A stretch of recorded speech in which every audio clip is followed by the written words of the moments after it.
ಅಮಿತ್ ಶಾ ಅವರು ಕೇವಲ ಬಾಯಿ ಮಾತಿನಲ್ಲಿ ಅಂಬೇಡ್ಕರ್ ಹೆಸರು ಹೇಳ್ತೀರಿ. ಅದೇ ಅಂಬೇಡ್ಕರ್ ಇದ್ದಾಗ ನೀವು ಏನು ಮಾಡಿದ್ರಿ ಅಂತ ಕೇಳಿದ್ರಿ. ಏನು ಮಾಡಿದ್ರಿ ಅಂತ ಕೇಳಿದ್ರು, ಎಳೆಯಾಗಿ ಬಿಚ್ಚಿಟ್ರು. ಆದ್ರೆ ಅವ್ರು ತಡ್ಕೊಳ್ಳೋಕೆ ಆಗ್ಲಿಲ್ವಲ್ಲ.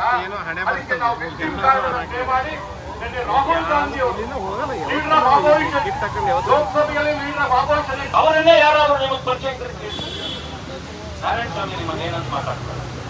ಅವರು ಕೂಡ ನನಗಿಂತ 17-18 ವರ್ಷ ಚಿಕ್ಕವರು. ಲಕ್ಷ್ಮಕ್ಕ ಚೆನ್ನಾಗಿದೆಯಾ ಅಂತ ಕೇಳ್ತೀನಿ. ನಾನು ನಿಮಗೆ ಕೊಡೋ ಗೌರವ ಅಲ್ವಾ ಅದು? ಅಂಬೇಡ್ಕರ್ ವಿರೋಧಿ ಕಾಂಗ್ರೆಸ್ಗೆ, ಅಂಬೇಡ್ಕರ್ ಅವರಿಗೆ ವಂಚಿಸಿದ ಕಾಂಗ್ರೆಸ್ಗೆ, ಅಂಬೇಡ್ಕರ್ ಅವರನ್ನ ಚುನಾವಣೆಗಳಲ್ಲಿ ಸೋಲಿಸಿದ ಕಾಂಗ್ರೆಸ್ಗೆ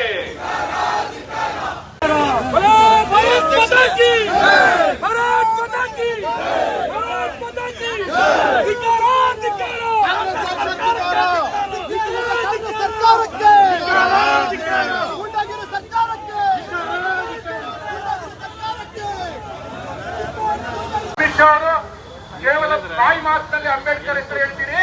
ಅದೇ ಅಂಬೇಡ್ಕರ್ ಇದ್ದಾಗ ನೀವು ಏನು ಮಾಡಿದ್ರಿ ಅಂತ ಕೇಳಿದ್ರಿ. ಏನು ಮಾಡಿದ್ರಿ ಅಂತ ಕೇಳಿದ್ರು, ಎಳೆಯಾಗಿ ಬಿಚ್ಚಿಟ್ರು. ಆದ್ರೆ ಅವ್ರು ತಡ್ಕೊಳ್ಳೋಕೆ ಆಗ್ಲಿಲ್ವಲ್ಲ.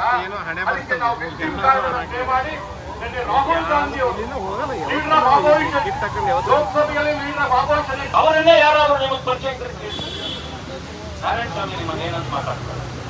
ಅವರು ಕೂಡ ನನಗಿಂತ 17-18 ವರ್ಷ ಚಿಕ್ಕವರು. ಲಕ್ಷ್ಮಕ್ಕ ಚೆನ್ನಾಗಿದೆಯಾ ಅಂತ ಕೇಳ್ತೀನಿ. ನಾನು ನಿಮಗೆ ಕೊಡೋ ಗೌರವ ಅಲ್ವಾ ಅದು?